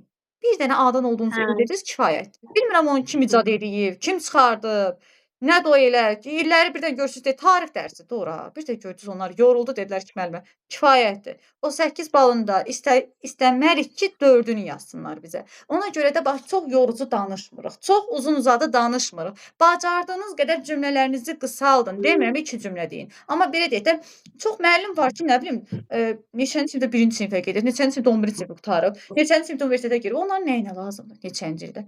Onlar heç orada oturub heç ona da fikir vermirlər. Sadəcə görüm Firəngiz müəllimə kimdir, haranı bitirib, harda dünyaya gəlib, haranı bitirib, indi harda işləyir. Onları bu maraqlıdır. Bir də ki, məqsədi nədir? Bax, necə müəllimdir? Bax, müəllim kimi necədir? Bax, bu maraqlıdır onlara. Sizdə sertifikasiya idi, yoxsa MİQ? MİQ idi müəllimə. Aha. İxtisasınız nə idi müəllimə? Musiqi müəllimliyi. Musiqi. Musiqi şagirdlərdə hansı bacarıqları formalaşdırır? Musiqi emosional bacarıqları formalaşdırır şagirdlərdə, onları musiqi duyumunu inkişaf etdirir, insanın ruhunu qidalandırır musiqi. Sonra orada bəstəkarları tanıyır, Bəstəkarların yazdığı əsərləri Həyat və tanıyın. yaradıcı ilə tanış olur. Bəli, ritm tutma qabiliyyətləri formalaşır, duyumla musiqi duyumları zənginləşir, formalaşır. Ay sağ olun. Deyin, bunu sadalayın. Orada dayanmayın, deyin. Sonra Bilirsən, şok başımı qatır, elə deyirəm tez bazar cavab verim keçim o birisinə. hə. Deməli, bəs yaxşı. İnteraktiv təlim nədir müəllimə? Onu necə qurursunuz? İnteraktiv təlim şagird yönümlü deməli təlimdir. Burada demək şagird yönümlü təlimdə Şagird yönümlü təlim nədir? Basit Şagirdlərə basit. bax söz haqqı verirsiniz. bəli, şagirdlərin öz Dərsinizi subyekt, potensialını obyekt yox, nəzərə subyekt, alır. subyekt üzərində qurursunuz. Bəli, Sonra, bəli. aha, sonra uşaqları necə Tək burada müəllim şagird münasibəti yox. Hətta şagird də burada bir-birlərinə sual-cavab edə bilirlər. Qarşılıqlı əməkdaşlıq edə bilirlər. Aha. Sonra demək Sonra 21-ci əsr bacarıqları burada formalaşır. Bəli, bəli. 21-ci əsr 21-ci bacarıqları əsr. hansılardır? Qərar qəbul etmə, problem həll etmə, tənqidi düşünmə, sosial bacarıqlar, bunların hər biri məhz interaktiv təlimdə formalaşmış olur. Sinifdə bir işçi qrup atmosferi yaradırsınız, müzakirələr təşkil edirsiniz, şagirdləri dərsə aktiv cəlb edirsiniz ki, o sinifdə şagirdlər aktiv olsun. Bəs yaxşı. Pasiv şagirdləri dərsə necə cəlb edərsiniz? Pasiv şagirdləri fərdi yanaşaraq dərsə cəlb edərəm. Xüsusi oyun əsaslı, layihə əsaslı demək dərs metodlarından istifadə edərək, onların öz səviyyəsinə uyğun tapşırıqlar verməklə, testlər tərtib etməklə onları dərsə cəlb edərəm. Onlara belə deyək, kiçik tapşırıqlar buyurun müəllim. Deməli, onlara kiçik tapşırıqlar verməklə, düzdür? Onların öyrənmə tərzlərinə uyğun, bilik səviyyələrindən biraz çətin tapşırıqlar verməklə, onların aktiv iştirakını, bilirsiniz, bax, passivdir. Bu uşaq utancaqmı deyim, passivmi deyim, oturub bir küncdə. Biz onu məcbur eləyəs deyirik ki, dur danış, düzdür? Nə də ki, dur məsələn bir suala cavab ver. Bunu məcbur eləsək də o dur bizim üzümüzə baxacaq. Çünki bu çəkinirmi deyim, utanırmı deyim, passivdir, iştirak eləmək istəmir. Ona görə siz onu cütlərlə işə, qrupla işə, düzdürmü? Cəlb edirsiniz ki, bax zəifdirsə güclüdən öyrənsin. Sonra ona tapşırıqlar, kiçik tapşırıqlar verirsiniz, onu motivasiya edirsiniz, həvəsləndirirsiniz, şagirdlərin bir-birinə sual verməsini, bir-birinə rəy verməsinə şərait yaradırsınız. Şagird zəncirindən, interaktiv metodlardan, üsullardan istifadə edirsiniz və tədrisi onun üçün də diferensiallaşdırırsınız. Bəli. Bəs yaxşı, dövlət rəmzləri hansılardır? Dövlət rəmzlərimiz deməli himnimizdir, bayrağımızdır, gerbimizdir. Gerbimizdir. Bayrağımızdakı rənglər nəyi ehtiva edir? Demək, mavi rəng müasirliyimizi, qırmızı Mavi rəng türklüyümüzü, türklüyümüzü, qırmızı rəng müasirliyimizi, yaşıl rəng isə islamçılığımızı bildirir. İslamçılıq deyəndə, yəni dinimizin İslam dini olduğunu? Xeyr, müəllimə. Yəni ki, Azərbaycan dini yox, bir dəqiqə dayanın. Xeyr, bizdə belə din azadlığı var. Yəni şərt deyil ki, biz imenli İslam dininə və ya digər dinə sitayiş etməkdə. Bizdə təhsilimizdə, ölkəmizdə dini təbliğ etmək qadağandır da. Yəni dini təbliğ etmək olmaz. Bizdə din azadlığı var. Bəli, yəni bizim rəsmi dinimiz yoxdur. Biz demokratik bir ölkəyik. Kim hansı dinə sitayiş etmək istəyir, ona da belə deyək də, kim hansı dini istəyir, ona da sitayiş edir. Və eyni zamanda o yaşıl rəng İslam sivilizasiyasını əks etdirir. Yəni İslam mədəniyyətini əks etdirir. İslam mədəniyyəti, yəni İslam dini demək deyil. Onun adında düzdür İslam var, amma bu gedir, bunun kökü dayanır ərəblərə. Sonra orta dövr var, tarixçilərimiz yaxşı bilər, tarixçilərimiz varsa burada. Deməli, orta əsrlərə gedir, çıxır. Orta əsrlərdə də bilirsiniz ki, sistemdə, yəni gündəmdə sistem şəklində olan dil ərəb dili idi. O vaxt ədəbiyyatçılar da varsa bilir ki, yəni orta əsrlərə qədər qədim dövrdə fars dilində, orta dövrdə ərəb dilində yazmaq dəbdə idi. Ərəblərin dini belə deyək də gündəmdə idi. Hə, ona görə belə deyək də burada təkcə ərəblər deyil, burada müxtəlif ölkələr birləşmişdi və bir mədəniyyət deyilən nə idi? Elm, incəsənət, musiqi, sonra ədəbiyyat, memarlıq, bunların hər biri birləşib mədəniyyət adlanırdı. Yəni hər bir ölkənin birləşib bacarıqlarını elə bir ortaya qoymuşdular birlikdə. Elmdir, incəsənətdir, mədəniyyətdir, memarlıqdır, musiqidir, birləşmişdilər və bir mədəniyyət yaratmışdılar. Onun adını niyə İslam mədəniyyəti qoymuşlar? Çünki o dövrdə yenə deyirəm, ərəblər hakimiyyəti ələ almışdı. Yəni belə deyim də, ərəblərin dili deyək ki, gündəmdə idi ona görə. Və bu mədəniyyətdən irəli gəlir, yəni İslam mədəniyyətindən. Eyni zamanda mədəni irs deyirik biz burada. Milli mənəvi dəyərlərimiz var ki, bu İslam dininə gedib dayanan bir mənəvi adətlərimiz, yəni İslam ölkələrinə daha doğrusu. Yenə deyirəm, burada yəni milli mənəvi dəyərlərimiz İslam mədəniyyətinə gedib dayanır və bunlar xeyriyyətçilikdir, qonaqpərvərlikdir, böyüyə kiçiyə hörmətdir. Bu mədəni irs sayılırdı və bununla yanaşı o dediyim o mədəniyyət ki var, birləşir incəsənət, elm, musiqi, memarlıq mədəniyyət sayılırdı və burada müxtəlif ölkələr var idi. Düşünün ki, bir məktəbdir. Məktəbin içərisində məktəbin müəllimləri, bax türklər də var idi, ərəblər də var idi, farslar da var idi. Sonra digər ölkələrdən nümayəndələr də var idi orada, Azərbaycan da var idi. Amma o məktəbin direktoru ərəblər idi. Ona görə bax bu mədəniyyətin adını İslam mədəniyyəti qoyublar. Və o deməli məktəbdən də bizə gəlib çatan diplom, sənəd, bax o bayrağımızda olan o yaşıl rəngdir. Başa düşürsüz? Yəni yaşıl rəng deyəndə İslam dini deməyin heç vaxt. O vaxt gedir, çıxır, dayanır o İslam sivilizasiyası, İslam mədəniyyətinə. Hə, deməli dini əks elətdirmir, bəli. Çünki biz demokratik bir ölkəyik, bizim rəsmi dinimiz yoxdur. Azərbaycanın rəsmi dini yoxdur. Yaxşı, bəs bayrağımız nə vaxt qəbul olunub müəllimə?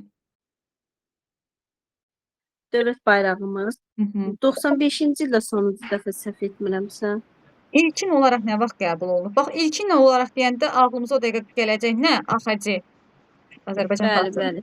Aha. 1920 neçə idi, hə? Yox, 20 neçədə artıq heç o yox idi AXC. 1918-ci ildə. Aha, 1918-ci il 9 noyabrda ilk dəfə bayrağımız qəbul olunubdu. Ona görə də bax o ildən bəri 9 noyabrdan bəri biz bayraq günü ilk qəbul olunduğu ili biz bayraq günü elan edirik. Hər dəfə 9 noyabrı biz bayraq günü kimi qeyd edirik. Sonra bərpası nə vaxt olub bəs? Bərpası nə vaxt olub bəs? 1990-cı ildə olubdu. Heydər Əliyev onda hakimiyyətdə deyildi. Sadəcə Ali Sovetin sədri idi və Heydər Əliyev tərəfindən Naxçıvanda yenidən bərpa olunmuşdu və 1990 Axşamınız xeyir. Axşamınız xeyir olsun. 1991-ci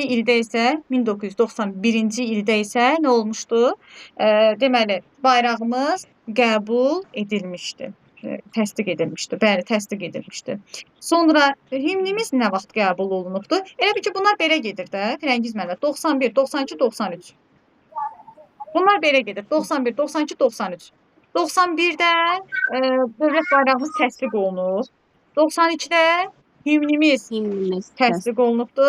93-də isə dövlət gerbimiz təsdiq olunubdu 93-də. Bəli, doğrudur. Sonra Firəngiz müəllimə, 15 iyun nə günüdür? O Milli Qurtuluş günü. Bəli, doğrudur. 31 mart nədir bəs? Soyqırımımızdır. 31 mart soyqırımıdır. Bəli, doğrudur. Bəs yaxşı. 1 avqust nə günüdür? 1 avqust Azərbaycan dili günü. Azərbaycan dili və Azərbaycan əlifbası və Azərbaycan dili günüdür. Azərbaycan əlifbası günü. Bəli, doğrudur. Sonra 12 noyabr nə günüdür bəs? Konstitusiya günü. Onu unutmaq olmaz. Yaxşı. 18 sentyabr nə günüdür bəs? Milli musiqi günümüz, dahi bəstəkarımız Üzeyir Hacıbəylinin həmçinin də mənim özümün doğum günüdür. Doğrudan təsadüfə baxın. Nə Bəli. gözəl. Nə gözəl. Təsadüfə baxın. Musiqi müəllimi olasan, musiqi günündə doğulasan və dahi bəstəkarla eyni gündə. Maşallah. Bəli. Sonra deməli, bəs yaxşı. Təlim nəticəsi nədir Firəngiz müəllim? Təlim nəticəsi şagirdlərin bilik və mənimsənilməsi deməli vacib olan bilik və bacarıqların əvvəlcədən müəyyən edilməsi deməkdir.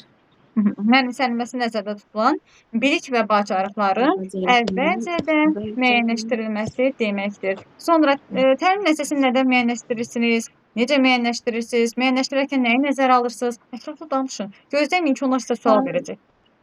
Təlim nəticəsini alt standartdan çıxardırıq. Təlim nəticəsini müəyyənləşdirərkən demək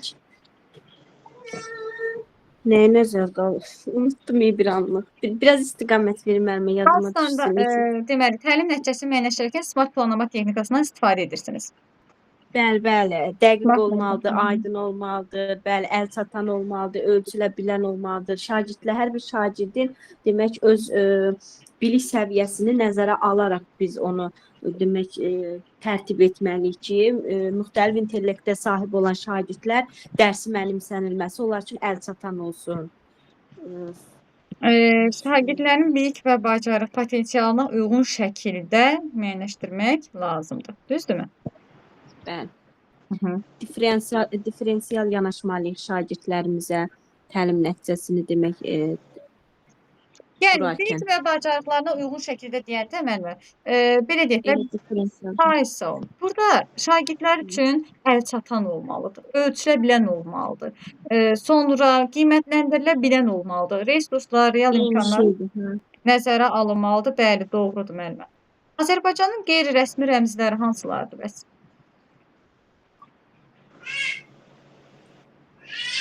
Qeyri-rəsmi rəmzləri bilmirdim mən. Aha. Bəlkə də billəmi sualdan çıxardığım. Bəlkə bilirsiniz. Qeyri-rəsmi rəmzlər hansılar? Rəmz yoxdur. Yoxdur müəllimə qeyri-rəsmi. Qeyri-rəsmi rəmzlər sizcə nə olar? Tar olar, odlar yurdu olar, Qız qalası olar. Bəli, muğam olar, Qarabağ atı olar, xalçalar olar. Sonra narahat olmayın. Qobustan qaya üstü buyurun, Əfruzə müəllimə. Kamança tarımız ola bilər. Bəli, Əfruzə müəllimə, buyurun. Üzrlü sayın sözünüzü yarımçıq qoydum. Qobustan qayalar deyəcəkdim. Onlar olar. Bəli, onlar da var. Doğrudur, bəli. Bəli, Qarabağ atıdır, muğamdır, Qız qalasıdır, odlar yurdudur, tardır, bir də xalçalardır. Azərbaycan qədim xalçaları. Azərbaycan xalçaları. Bəli, doğrudur. Bəs yaxşı. Deməli, Səba müəllimə. Zəhmət olmasa səsi açın. Səsi açın. Bəli müəllimə. Axşamınız xeyir. Axşamınız xeyir olsun. Çatda yazmağa nə var ki? Ürəkli olun danışın. Sözümü ələ verdim. Ürəkli olun danışın. Olar sabah danışaram. Yaxşı. Sabah danışaram. Yaxşı, danışarsınız. Deməli. Kim danışdın, qoy görüm. Samirə müəllimə. Samirə müəllimə buradadır. Mən Samirə müəllimə. Hə. Samirə müəllimə, özünüzü təqdim edin zəhmət olmasa. Salam, mən Əliyeva Samirə Yusif qızı 1996-cı ildə Ağdam rayon İmamqulbəli kəndində anadan olmuşam. 2011-ci ildə Ağdam rayon Bəxtiyar Quliyev adlı İmamqulbəli kənd tam orta məktəbini bitirmişəm. Ağdam Dövlət Sosial İqtisad Kollecinin təsvir incəsənət ixtisası üzrə təhsil almışam. 2015-ci ildə təhsilimi başa vurmuşam. 2023-cü ildə müəllimlərin işə qəbul mərhələsində iştirak edərək bir il müddətli müqavilə ilə işləmişəm. İşlədiyim bu müddət ərzində bir çox fəaliyyətlərim olub. Sərgilər təşkil etmişəm. Anım günlərində, zəfər günlərində məktəbimizin foyesində şagirdlərimin əl işi ilə rəsm çəkərək, əl işləri ilə sərgilər təşkil etmişəm. Bu il imtahan verərək, müəllimlərin işə qəbul mərhələsində iştirak edərək %75% bal toplayaraq vakansiya seçiminə uğur qazanmışam. Ümid edirəm ki, siz müsiflərin müsbət rəyi ilə bu il pedaqoji fəaliyyətimə başlayacağam. Aha. Belə deyim sizə, o sonda olan o ümidinizi onlara bağlamayın. Yəni Bağlamayın. ümidinizi onlara bağlamayın. Heç kim onlara hamıya aiddir. Nə bilim, sizin rəyiniz sayəsində keçərəm, sizin qiymətiniz sayəsində işə başlayaram, müəllim adını qazanaram. Ümidinizi ona bağlamayın. Deyir qonşuya ümidli olan... Ümidimi istəməysəniz. Yox, yəni deyirəm ki, onların ixtiyarına özünüzə daha çox inamlı olun. Yəni bu kimi məqsədim budur. Yəni ümumiyyətlə şagirdlərlə belə çalışıram. Bax deyirsiniz ki, müqavilə ilə işləmisiniz, siz artıq şagirdlərlə necə çalışmaq lazımdır, onu bilirsiniz. Belə özgüvənli danışın, xidmətlərinizdən danışın, məqsədlərinizdən danışın, amma onlara ümidli olun. Ona görə də bax onların adını çəkməyin orada. İlləri bir dənə az deyin, illəri az səsləndirin. Bir dənə anadan olduğunuz tarixi səsləndiriniz kifayətdir. Çünki digərləri sizi orada çaşdıracaq. Orada biraz da olsa həyəcanlı olacaq. İndi orada üzü olacaqsınız da. Miqə hazırlaşırsınız müsabiqəyə, düzdürmü? Bəli, bəli. Ayda. Biraz da olsa orada həyəcan olacaq və o üzə o ili fikirləşincə, onu düzüb qoşunca artıq belə çarıxmış kimi olacaq. O da lazım deyil. Ona görə də bir dənə anadan olduğunuz il kifayətdir. Bəli. Mən illərdən azaldım. Başqa nəsə dəyişdirim dediniz bir də. Xeyr. O ümid sözündə çıxın. Hə, bir dənə sondan o ümid sözünü çıxın, məqsədinizi deyin onun yerinə ki, məqsədim deməli şəxsiyyətlər müəllim olmaq, yəni müəllim niyə müəllim olmaq istəyirsiniz? Yəni bunu deyə bilərsiniz, səsləndirə bilərsiniz ki, savadlı kadr yetişdirmək, müəllim olub, yəni müəllim adını qazanıb daha doğrusu siz müəllimsiniz, yəni belə diplomunuzda müəllimlik oxumusunuz, o demək deyil ki, məktəbdə işləmisinizsə müəllim sayılmırsınız. Məsəl üçün deyirəm. İndi uşaq hazırlaşdırmaq, repetitorluqla hər bir müəllimin öhdəliyindədir. Bu məktəbdə asılı deyil ki. Sadəcə, yəni orada belə deyim də sizə məqsədiniz, yəni müəllim adını qazanmaqda, yəni təhsil müəssisəsində işləməkdə. Bax sizə deyəcəklər niyə sizi seçək, Samirə müəllimə. Bax nə cavab verəcəyik? Niyə sizi seçək? Məndə özümə inamım var. Şagirdlərlə işləmək, şagirdlərin daha çox işlədiyim müddət ərzində də onların yaradıcılıq qabiliyyətini üzə çıxarmışam. Onlar üçün belə maraq oyatmışam. Belə onu, o potensialı özümdə görürəm də mən.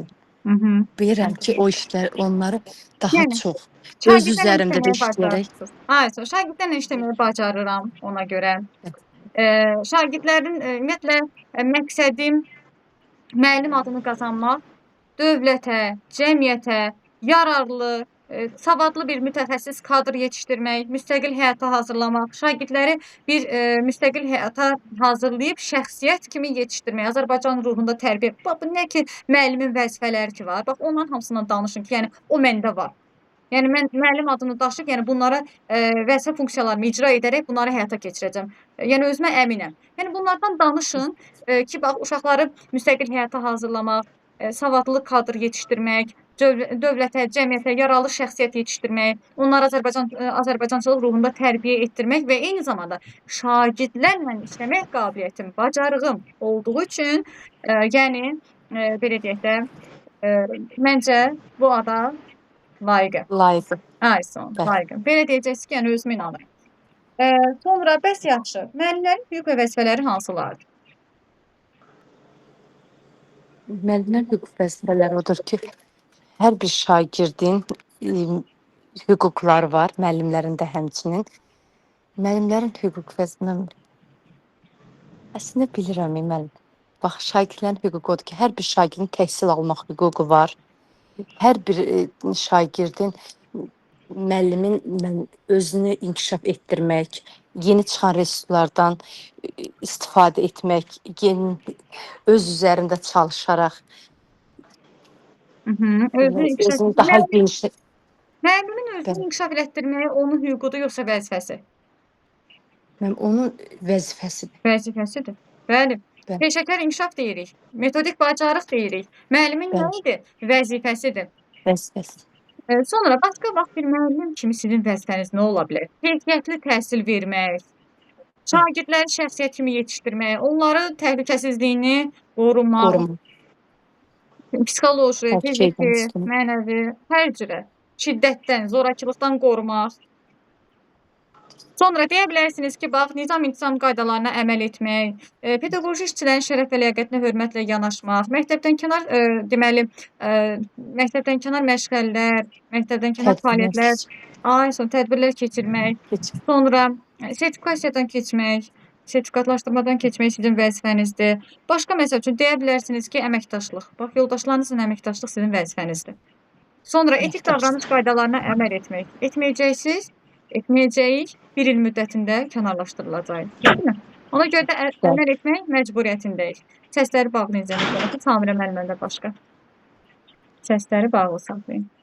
Hə, deməli ona görə də nə etməliyik? Ona görə də deməliyik ki, deməli savadlı şəxsiyyət yetişdirmək, savadlı kadr yetişdirmək müəllimin vəzifəsidir. Bəli, bəs hüquqlarımız var. Hüquqlarında Məsəl üçün, bax, metodik vəsaitlərdən istifadə eləməkdir, təhlükəsiz şəraitlə təmin olunmaqdır. Bax, sizin hüququnuzdur. Seçməkdir, seçilməkdir, təhsil müəssisəsində bir vəzifə tutmaqdır. Məsəl üçün, direktor ola bilərsiniz, müavin ola bilərsiniz. Onu heç kim sizə qarışa bilməz, heç kim deyə bilməz, ola bilərsən və ya da ola bilməzsən. Təhsil müəssisəsində ixtisaslaşma, onda hər başqa bir ixtisas almaq kimi də özümü, o da hüququmdur. Bəli. Belə deyək də, elmi dərəcənizi yüksəltmək, bəli, onu sizin hüququnuzdur. Hüququnuzdur. O elmi dərəcəni yüksəltmək, bu magistratura, doktorantura falan oxumaqdır. Çox müəllim var ki, heç oxumayıbdır. Yəni magistraturaya ehtiyac duymuyubdur. Eləsi də var ki, doktoranturaya qədər oxuyubdur. Yəni bu seçimdir. Hətta işləyə də oxumaq mümkündür. Yəni seçimdir. Sonra hüququnuzdur, amma dövlət siyasətinə həyata keçirmək, sizin vəzifənizdir. Dövlət siyasəti məsəl üçün bu kurikulum proqramı. Deyə bilərsiniz, mən dərsimi kurikulum proqramından istəyərəm, keçmərəm. Deyə bilərsiniz. Keçməliyəm. Bu sizin Yeni vəzifənizdir. çıxan resurslardan hər birindən istifadə, onu öyrənməkdə, istifadə etməkdə, yeniliklər çıxır, hər il dəyişir. Məsələn, kurikulumda getdikcə yeniliklər olur da, hamısını həyata keçirmək bizim vəzifəmizdir. Bəli, vəzifənizdir. İnnovativ layihələrdir, yeniliklər axtarışında olmaq, özünüzü inkişaf etdirmək, bu sizin vəzifənizdir. Bəli, doğrudur. Valideynlərin hüquq və vəzifələri hansılardır? Valideynlərin, hər bir valideynin hüququ var ki, uşağı ilə maraqlansın, onun oxuduğu təhsilindən əməkdaşlıq etsin, müəllimləri ilə hər bir zaman əlaqə saxlayaraq, belə orada məktəbdə olan bir fəaliyyətə istəsə, öz istəyi ilə könüllü şəkildə qoşula bilər, fikirlərin, ideyalarını deyə bilər. Bəli, təhsil müəssisəsi ilə əməkdaşlıq edə bilər, o onun hüququdur. Amma məktəb kollektivi ilə əməkdaşlıq etmək, şagirdi tərbiyələndirmək, vəzifəsidir. Şagirdi bir azərbaycançılıq ruhunda, bir vətənpərvər bir ruhda tərbiyələndirmək, onun təlim-tərbiyəsi ilə məşğul olmaq onun vəzifəsidir. Bir də şagirdin ola bilər ki, marağı hər hansısa bir dərsdən əlavə futboladır, idmanadır, nə bilim, biri musiqiyədir. Onun mövcud o potensialının üzə çıxarılmasını təmin eləmək, o istəklərini təmin eləmək valideynin vəzifəsidir. Bəli, vəzifəsidir.